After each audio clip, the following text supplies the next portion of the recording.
If God is real and he's a loving God, why does suffering exist? Yeah, the number one question asked Yeah. in the history of the faith, Yeah. per se. My question for you Yeah. is, why do good things happen to bad people? And so I don't actually need you to answer that. It's more hypothetical. Yeah. The reality is that we get this confusion to think that we're good people. And Jesus in scriptures, like when people would ask him, I'm not saying it's a dumb question that you asked that, but when people would ask him foolish questions, in his opinion, he'd be like, I'm going to ask you a question on top of that to disprove your answer. Yeah. Because like the question, or to disprove your question, the question itself is really invalid, because it's like, the reason people get really caught up in their suffering or their tough things is because they make it about themselves. It starts from a position of pride, and then they blame God because of it.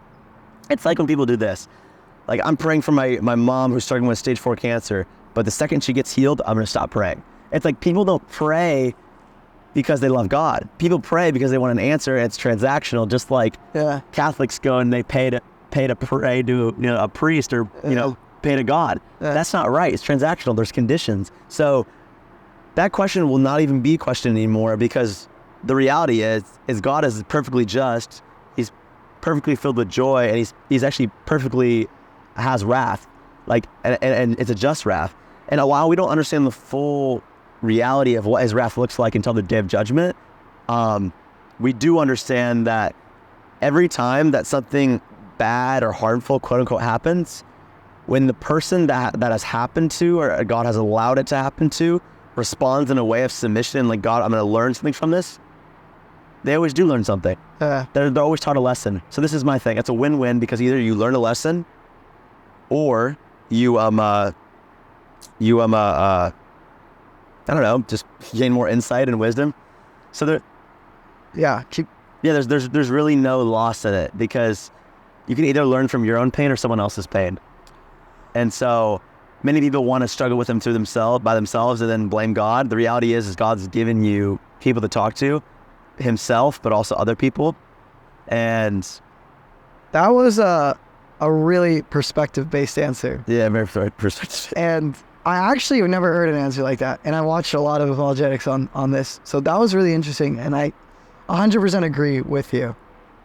I want to answer the question myself from what I heard. Okay. And because I feel like your answer was very satisfying to me, but I don't know if I were an atheist or if I would have been satisfied. So you can listen to what I say and you can give me your opinion. Yeah. I think his was more perspective based, and I'm going to give a more logical based answer. It might be long.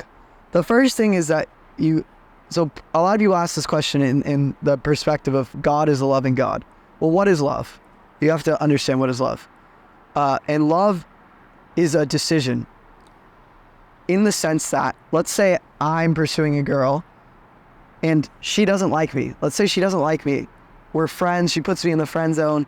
But I'm like, no, I don't want her to be your friend. I want her to be my wife. I want her to love me. And I say, I'm going to force her to love me. What does that look like? Maybe I lock her in my room. Maybe I text her every day. I write her letters. I do all these crazy things. Will any of those actions make her love me? No. She will not love me until she chooses to love me. It's a choice. Nothing I can do can make her love me. So if God set up the world in a way where humans could love him and they could love each other, he has to give you free will.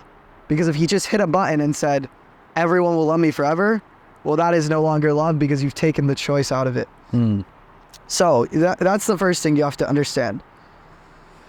We as humans, we chose to let sin into the world. Now, during apologetics, you got to do your best to answer the question, but there's some things you'll never understand. Why were we able to let sin into the world? Why did Adam have the ability to choose to sin and eat the apple, let it into the world? I don't know. I know that's all. I'm okay with not knowing that, because there has to be some. If you could give 100% explanation to everything, then everyone would be a Christian. Sure. So, and it is my strong belief that God has set up the world in a way where one person can look at the evidence with the certain heart posture and be like, that is 100% proof for Jesus, and someone can look at the same evidence with a certain posture and be like, that is 100% evidence for not Jesus.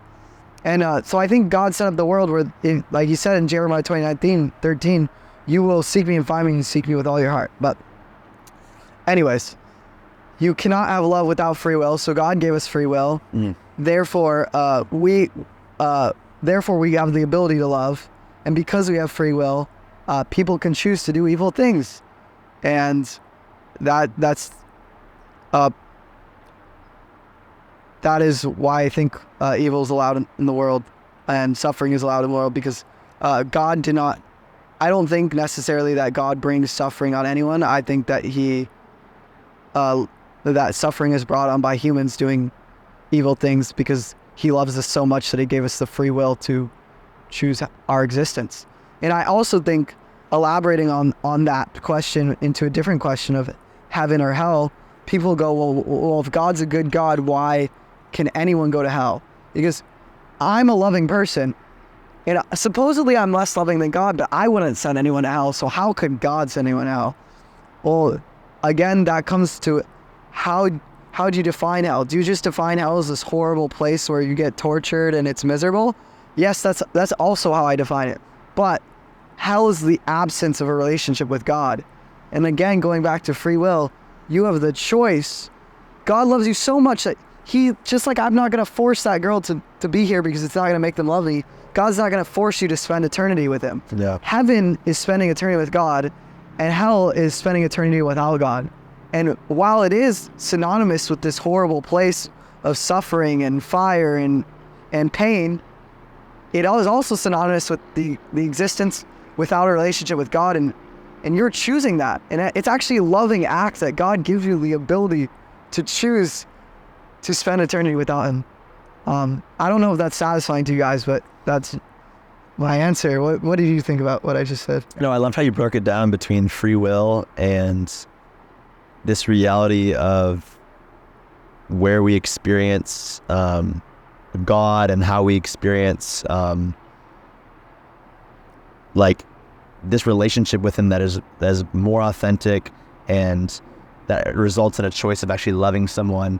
And so, like, I love how you explain like the example of like you can't force someone to choose to love you. So because you have free will, God's giving you this reality of like, because temptation has seeped its way into the world, because the fallen angel Lucifer is now the enemy and he's attacking us. There's a possibility of sin, and because there's sin, there's a possibility of harm and pain. So God uses harm and pain to give himself glory, which is the reason why we exist. But at the same time, people choose that pain to put themselves even in more pain, or to respond to it in a poor way.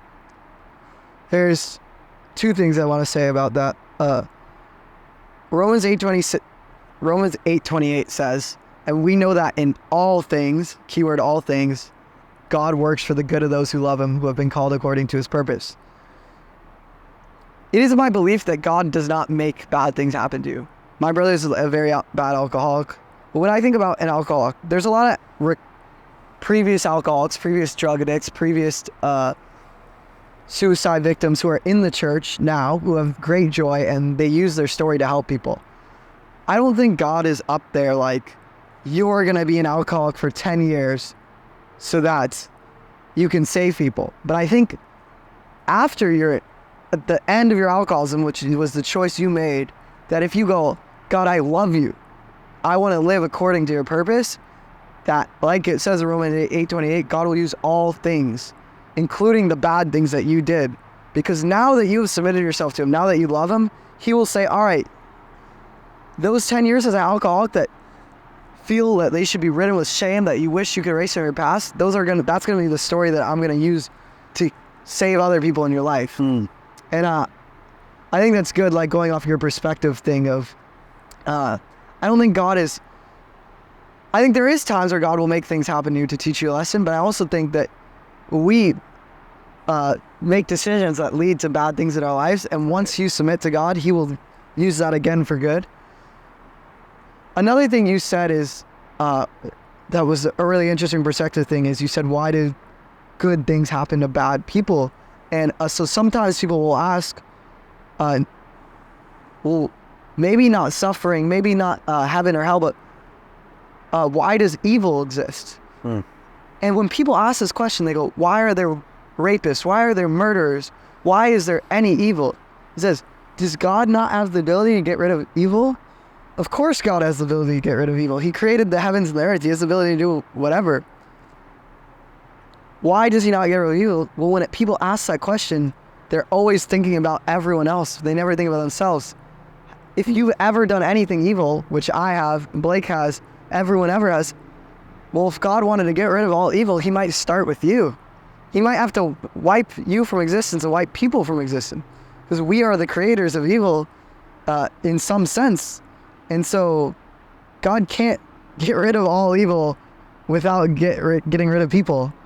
And so he chooses, again, to love us so much that he lets us have an existence, even though we perpetrate evil. And I always thought that was an interesting perspective as well. Yeah.